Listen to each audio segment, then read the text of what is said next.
は強さで振り返るね一緒にならなんでも乗り越えてみんな追いかけてよ Yes, please because we'll overcome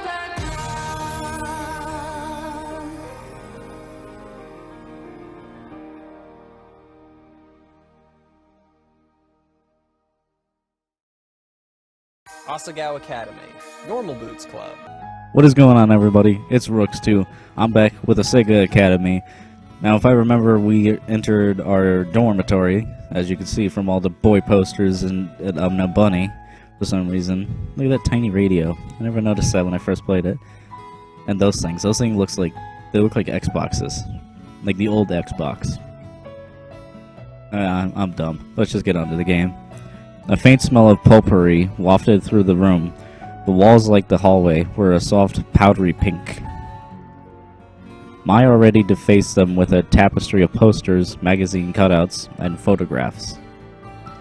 Some of the photos were of cats, but most were of male models and rugged musicians. Bunk bed, 2 writing desks with wooden chairs, a small dresser, and a mirrored vanity, all clearly provided by the school, were the only pieces of furniture in the tiny room. The top bunk was already covered in neatly tucked blankets and throw pillows of clashing patterns and colors. The bottom bunk had a single stiff-looking pillow and a thin cotton blanket that I didn't need to touch to know was horribly itchy. I must have grimaced because Mai quickly smiled at me. I brought way too many pillows and blankets. I always overpack. I went to Italy over break and Mom got really mad at me because I brought 5 bags, but we were only there for a week. She laughed, pulled several blankets and pillows from her bunk, and rearranged them neatly on mine. A sudden twinge of guilt and embarrassment hit me. Perfection. There, much better. Thanks, Mai. Thought I heard something, I guess it was nothing.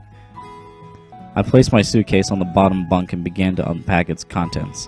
Several changes of clothes, pens and pencils, empty notebooks, a few photographs of my father, a dilapidated stuffed bunny, an old portable radio, and a small black box.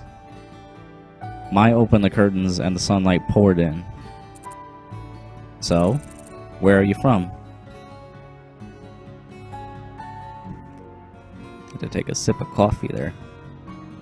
I slid the now empty suitcase under the bottom bunk. About 2 hours north of here, it's a small town called Armorish. I'm gonna butcher a lot of these things, I know, but I'm gonna keep to whatever I just said. You probably haven't heard of it. I sure haven't heard of it. Set the stuffed bunny, Mr. Bunny, on my bed beside a purple and teal throw pillow. Oh, did you go to a different boarding school, or... No, I went to a public school down the street from my house. Public school? Could you let me finish? Public school? What was that like? Were the students mean? Did you have a lot of friends? I always went to private schools. My parents work a lot and my dad goes overseas, so I think they stuck me here for convenience. Oh hey, what's that? I removed an ornately patterned origami crane from the black box and was setting it on the unclaimed writing desk. Oh, this? My mother made it for me a long time ago. I set it beside a stack of thick textbooks, which I assumed were provided for me. Aww. Wow, it's so pretty. I've never seen a paper like that before. Oh yeah, the lights. Let me get them. Mai went to her own desk, opened the drawer, and pulled out a long, tangled string of fairy lights. I thought these would look nice. Here, help me string them up. She grabbed a container of push pins, then pulled her wooden desk chair out and over to the one wall. I did the same with my own. Together we pinned the lights around the perimeter of the room. How was the train ride over? Did you meet anyone? No, not really. I was in a compartment with some guy and What? Some guy, huh? Was he cute? Oh, yeah, I guess. I don't know. I wasn't really paying attention. I didn't even get his name. I know his name, but I'm not gonna tell it. I'm just kidding. I already said in the last episode, it's Pro Jared. Mai seemed disappointed for a moment, then perked back up. You'll have to point him out to me if you see him again. Okay. Once we finished stringing the lights, Mai climbed down her chair and brushed her hands together triumphantly. Yeah! Done. Okay, now it's time for lunch. The food here is pretty good. There's this ramen place down the street from campus that's like out of this world. But the school only lets us leave campus on weekends. That kinda sucks. Mai walked to the window. We could go today because it's Sunday, and it's pretty nice out, but I guess you might want to go to the caf, since you just got here. We could... She was suddenly interrupted by her own enthusiastic laughter. Oh my gosh, Miss Santos totally just tripped outside and fell on her face. I saw it. Oh, is that mean to laugh? Maybe I shouldn't have... Oh well, anyways, let's go eat. I'm totally starved. She led me out of the room before I even had the chance to respond. The cafeteria was buzzing with students excited for the new year. The only people as nervous looking as I felt were the tables of skittish, wide-eyed first years. I stepped into the line behind Mai, taking an empty plastic tray. We shuffled through, asking for helpings from the sulky cafeteria workers when we passed something that looked good. That kind of reminds me of someone. Especially cafeteria workers. He knows who he is. God, I'm such a dick to him, but he's a dick to me, so, and he knows it. With full trays, Mai led me straight to a table in the back where a few students were already sitting. Mai sat down and I took a seat across from her.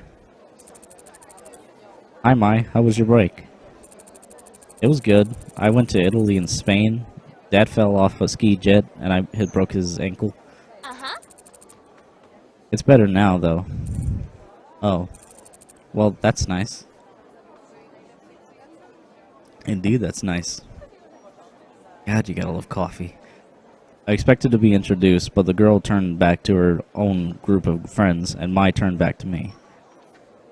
She began to assault her food with a fork and tell me, in a practical, minute-by-minute account, about her fleeting romance last summer with a boy she met on the beach that didn't go further than a few salty kisses.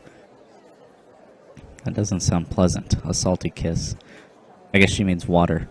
I sat back and let Mai talk. For the first time since arriving on campus, I felt like I was finally able to breathe. I picked up my Brussels sprouts and studied Mai as she spoke. The more she talked, the more I began to notice small details about her. Well... She had a high songbird voice. What? Jesus. She was dynamic, her face twisting this way and that into exaggerated expressions as she spoke. She laughed often. She intimidated people in wildly unflattering voices, seemingly unrelated to her actual opinion of them. But most notably, she talked a lot. I didn't find this particularly annoying, as it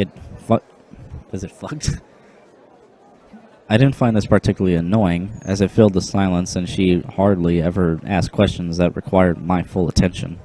Just as Mai was rounding off a shockingly detailed account of the time she accidentally walked in on her friend's older brother in the act of changing, a flash of a familiar green caught my eye. I glanced over. Hey, that's him. Huh? Who? Dirty dumbass. I leaned across the table to whisper, just in case he could hear me through the ambient chatter of the lunchroom. The boy from the train. That's him. What? Jared? Yeah, with the weird green jacket and swoopy hair. He just picked up his tray and was walking past us when something seemed to catch his eye. Oh, you. I looked up at him, suddenly realizing he was talking to me. Hana. Yes, that is my name. Hana, I met you on the train. How are things settling down for you? Really well. I found my roommate, and she's been helping me out. I gestured to Mai, who was thunderstruck. In fact, looking around, everyone was... People stopped eating to turn and stare at Jared and me. My shoulders bunched around my neck. Well, if you ever need any help, I'll be around. 3rd year, right? I nodded. All right. Some of my friends are in that year. Of course, they can't compare to me, but I'll give them the heads up to look out for you. He flashed a dazzling smile, then winked. That's definitely a dazzling smile. So dazzling. So dazzling. God, I'm gay. Okay. It's the least I can do for such a cute girl. Well, I'll see you around. I watched, a torrent of thoughts raging through my head, as he took a seat next to a bunch of guys who were all wearing the same jacket. That's Jared. She tore her eye away from him and looked at me. He's so cute. He's the most beautiful guy in school. Oh, Jared. I can't believe he just looked at me. I looked at Mai. Her cheeks were glowing an indecent pink. Why do they all wear those jackets? Aren't all the guys supposed to wear blue blazers as a part of their uniform? No, they're allowed to. You know Jared? That girl turned back around and was looking at me with sudden interest. Did I know him? I only talked to him on the train for a few minutes, so not really. We weren't friends or anything. But looking around, Mai and this girl weren't the only ones who were interested. Everybody seemed to be listening. They seemed so surprised when he talked to me. Maybe a little white lie couldn't hurt. Oh, here's an early choice. This is definitely not like Lucid 9. Okay. I'm gonna be honest. No, not really. Oh. She looked me up and down, sniffed, and turned away. Mai leaned towards me. Don't mind Mimi. She was just trying to get in with you. Get in with me? Why? Well, you asked me about those guys and their jackets, right? Those are their Normal Boots Club jackets. They're... what? What's Normal Boots Club?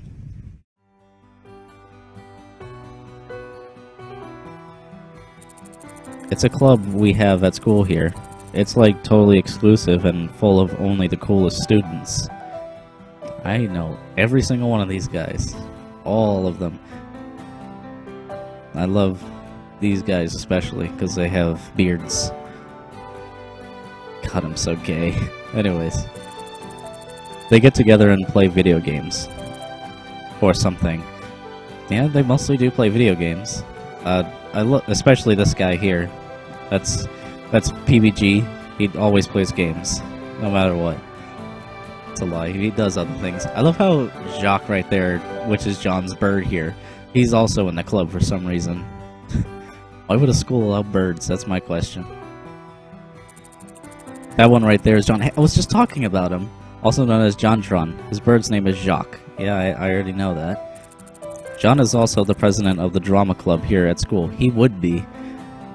If you've ever seen Jontron, he almost always sings. At least once in his video, or twice. He just loves his singing. While he's in New York.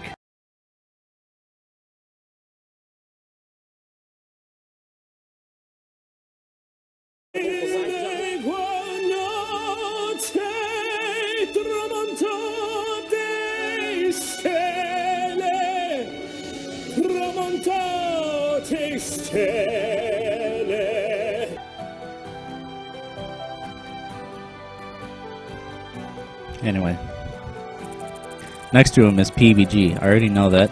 The real name is actually Austin. I'm surprised they didn't put that in there because literally the developer of this game, or at least the artist, is actually, that's her husband. So yeah, I don't get it. Next to him is PBG. He and John founded the Normal Boots Club together. PBG is one of the best soccer players on our team. I doubt that. Even he can admit he's not that good at sports.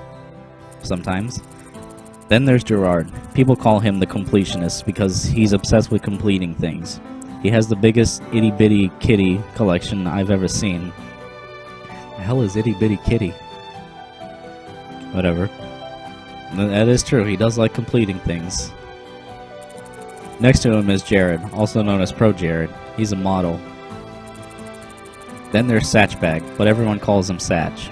He's like crazy smart. Yeah, because he spills out facts and stuff. Those guys over there are Paul, Nick, and Josh. They write a column in the school newspaper called Continue. I know what that is. Basically, Continue, what they do on their channel is they play a game, and they say continue if they want to keep playing it, or game over if they don't want to. And game over usually means it sucks. Paul, the one standing up, is the student council president. And the guy on the end there is Shane. He knows more about video games than anyone ever. It's true, because he does Did You Know Gaming. He founded that. Just a factoid of normal boots, ladies and gentlemen. I'll be here all day. Okay. She exhaled a dreamy sigh into her mashed potatoes. So, how would someone you know join the Normal Boots Club? You don't choose the boots, Hana. The boots choose you. Oh, I thought there was another dot situation, or else I would have been... Even in another game, the dots aren't... They never leave you. What does that even mean? You have to be presented with the boots to be in the club, and they're like super selective. What are the boots? The club has this boot statue. It's the one on their patches, but it's gold patterned. It's gold plated. It's their mascot, I guess. They do this weird initiation ritual with it. Ritual? I hear they fill a room with candles and wear these totally creepy robes during initiation. This year 2 girl said she saw it once, and they were all like chanting around the boots, and it sounded like they were talking backwards. But I don't believe her, and even if it's true, I don't care if they are a cult. If they're a cult, because they're all really hot. Just stroking the egos of them, but I love it. And, yeah, that whole cult thing, that's definitely not stereotyped at all. I got to dispose of the water. Okay, I'm back. No, for those wondering, no, I was not talking about taking a piss. I have an ice water. Just to let you know. Do they have a lot of friends? Yeah, tons of friends. I'd say they're the most popular kids in school. I mean, everyone in school totally looks up to them. I bet they could get any girl in the school, too. Or boy, for that matter. Hey, are you gonna eat your cake? I shook my head and pushed a plastic tray across the table to her. For the remainder of lunch, I listened to my talk about Jared through mouthfuls of half-dissolved frosting. Back at the dorm, I swore through the pile of textbooks the school left for me. My radio was playing a poppy tune, equal parts music to static. Mai fervently scribbled in a notebook at her desk, hunched over it with strikingly poor posture. Hey! Hey, Mai. She didn't bother to look up. Am I supposed to have a textbook for History 309? She shuffled through the papers on her desk before producing a thick textbook. A demure man in a powdered wig frowned at me from the cover. Yeah, this one. I sighed. I don't have that one. The school must have missed it. Mai shrugged and set the textbook back in her pile. They have a bunch at the library. You can just check one out. Where's the library? Mai rifled through her notebook and wrote something down. She tore the page out and handed me a crumpled drawn map. Crudely drawn map. Oh, okay, well, I'll be back in a little bit. It took me at least 20 minutes to find the library. By the time I realized I was holding the map upside down, the sun was setting.